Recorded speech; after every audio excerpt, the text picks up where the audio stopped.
Nakakaiyak ang post ni Chris Aquino nitong isang araw. Marami ang nalungkot at nakisimpatya nang inamin nito na hindi siya minahal ng doktor na nakarelasyon at binayaran niya pa kahit sila ay magkarelasyon. Bukod pa sa hindi na siya nakakalakad at sobrang payat. Binubuhat na lang siya ni Bimbi pag pumupunta sa banyo at ang sakit daw ay mula na sa kanyang mga tuhod hanggang sa mga paa na aniya ay kombinasyon ng malalim na sakit ng buto. Umpisa ng post niya kahapon, "During this time of uncertainty, I choose to share my painful truth." Inamin ni Chris Aquino na iniwan siya ng lalaking minahal niya, isang doktor, dahil nais nitong magkaroon ng kalayaang maglakbay at lumayo sa responsibilidad ng pag-aalaga sa kanya. "Ang doktor na minahal ko ay iniwan ako dahil gusto niyang maging malaya sa paglalakbay, sa pagkakaroon ng pananagutan sa akin, at sa realidad ng Chris Aquino na may dumadaming autoimmune diseases, nakakaunti lang ang option para sa paggamot." Pagbabahagi niya, lumipas na ang sapat na panahon at napagtanto niyang hindi siya talaga minahal nito. "Sa aking depensa, natanggap naman niya ang tamang professional fees, kahit nung kami pa," dagdag pa niya. End of that chapter. Never akong natakot umamin ng katotohanan. Ang tinutukoy ni Chris ay ang kanyang huling karelasyon. Ang isang mahusay na surgeon na si Dr. Michael na nagtrabaho sa isang ospital sa Makati. Isiniwalat din niya ang sinabi ng dating kasintahan sa kanya. "Iniwan kita dahil mahirap kang mahalin, sobrang sikip ng paligid." Ayon kay Chris, ang kanyang dasal ngayon ay sana itigil na ng doktor ang paninirang puri at pagsumpa sa kanyang mga matatalik na kaibigan at mga doktor na patuloy na gumagawa ng paraan upang mapabuti ang kanyang kalidad ng buhay.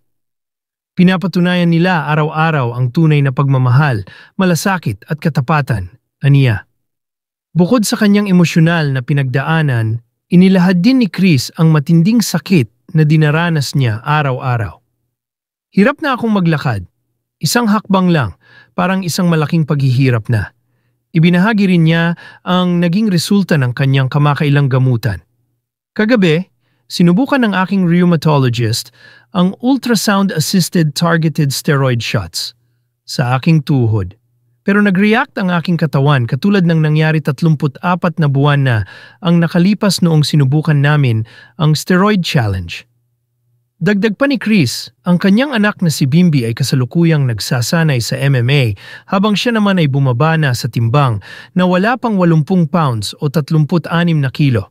"Hindi ako makalakad, bawat hakbang ay matinding paghihirap.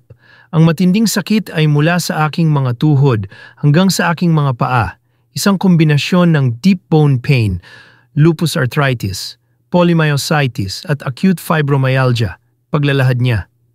Sa kabila ng lahat ng ito, sinabi ni Chris na ang kanyang pagmamahal sa anak ang dahilan kung bakit siya patuloy na lumalaban. "I decided to post my current reality because I want to give hope. Kapag minahal ka ng walang kondisyon, kapag may anak kang handang gawin ang lahat upang mapagaan ang sakit, hindi ka susuko. Tinitiis ko ang matinding sakit na bahagi na ng bawat araw ko dahil ang pagmamahal ng anak ay walang katumbas." Binigyang diin din niya ang pananampalataya sa Diyos at ang kahalagahan ng tunay na pagmamahal na pinatutunayan sa gawa. "Mahirap ang buhay para sa ating lahat, pero ang pananampalataya sa Diyos at ang tunay na pagmamahal na pinatutunayan sa aksyon ang nagbibigay sa atin ng lakas upang magpatuloy."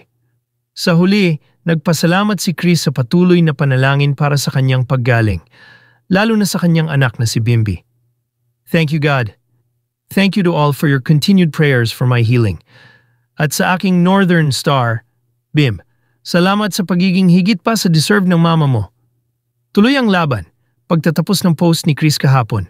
Pang-third na si Dr. Michael Padlan sa naging karelasyon niya habang lumalaban sa sakit. Nauna ang former politician na si Melcenen Sarmiento, sunod si Batangas Vice Governor Mark Leviste at pangatlo nga ay si Dr. Mike Padlan.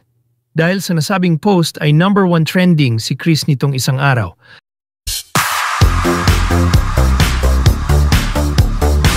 Napakatindi po talaga ang paghihintay ng ating mga kababayan tungkol sa pinakahuling post po ni Chris Aquino kung saan tayo po ay nakisimpatya sa kanya. Dahil ang sabi nga niya, ang kanyang timbang ngayon ay ano ko, 36 kilos na lang daw siya. Napakapayat pa. At naku, kung makikita nga po natin, ito po yung mga retrato nila ni Bimbi. Yung payat na payat po talaga, yung sa mga braso niya, tapos yung kanya pong mga binte na parang butot lamad na, di ba, na inamin po niya na ngayon po talagang hindi niya halos kinakaya ang sakit dahil yun daw pong pagkirot ng kanyang buto at laman ay nagsisimula sa tuhod hanggang sa kanyang mga paa. Di ba, Romel?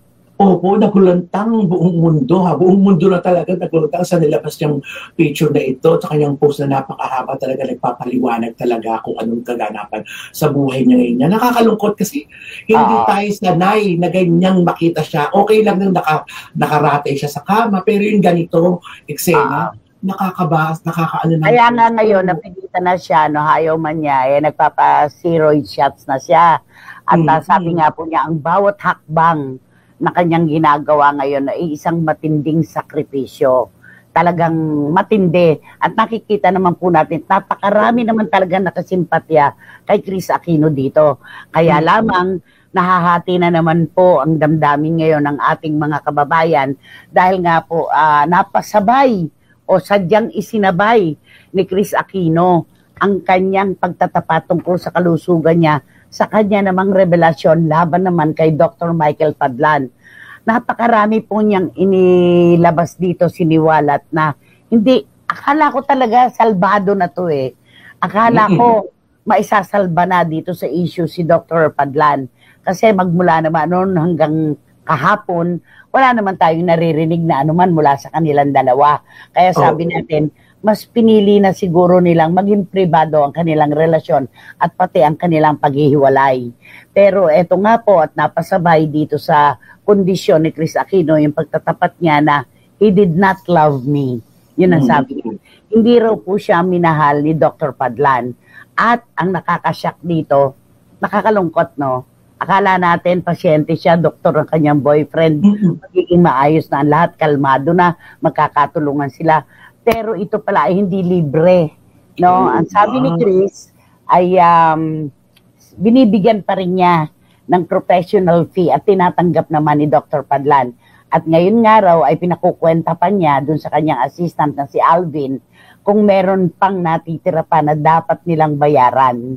Yun ang sinabi niya. Kasi yung original niyang post kahapon, parang inedit niya Inedit niya, naglabas siya ng panibago na parang medyo bumawi ng konti, pero ganun pa rin naman ang takbo ng lahat.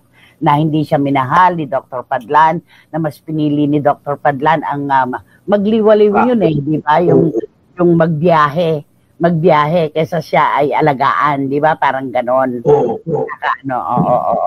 Ay nako, eto sabi ni Juris Dr. Channel, nako hindi na ako nagulat, expected na ito. Classic Chris Aquino move. Lahat na lang talaga sila ang may mali at siya lagi ang tama. Edi perfect kung ganon, sabi niya. Magkaiba sila. Si Miss Nugs naman, ang sabi niya, kanina pa to, nakita ko na po yung post ni Chris na iyak ako sa awa. Parang hirap na siya. At yung sa breakup nila ni Doc, sana hindi pera ang habol sa kanya. Anyway, wake up call na rin sana sa kanya na mag-focus na lang siya sa health niya. Hindi niya kailangan ng iba pang lalaki sa buhay niya dahil kay Bim pa lang ay makukuha niya na ang unconditional love at pag-aalaga na walang palit na halaga. A mother is a son's first true love. Prayers for Chris. Tama. Yes. Ang gaganda ng mga mensahe dito. Sobrang Ay, nako. To. At ito pa sabi ni John, na-shock naman ako doon. Bakit isinabay kasi yung tungkol kay Dr. Padlan? Kawawa naman, doktor pa naman. Ipagpalagay na nagpapabayad pala at tumatanggap mula sa kanya. Dapat alam din naman niya yung mga pangangailangan ng ibang tao. Sana hindi niya isinabay. Yun ang point niya, Kay Dan Clavesillas naman, praying for you, Chris. Laban lang. Mas makabubuti na huwag ka nang magtanim ng sama ng loob para sa ikabubuti mo. Stop posting negative things na lang. Maganda itong kay Dan Clavesillas. Alam naman natin, kapag po yung stress pumasok sa ating katawan, ay napapadali po yung paghina ng ating ano, 'di ba, immune system. Alam po natin 'yan. Kaya dapat hindi talaga niya ano yan. Si Tita Nene Olanday, tita, nakakaawang sitwasyon ni Chris. Malampasan sana yung pagsubok na ito. Nasabay pa ang problema ni Doc Adlan.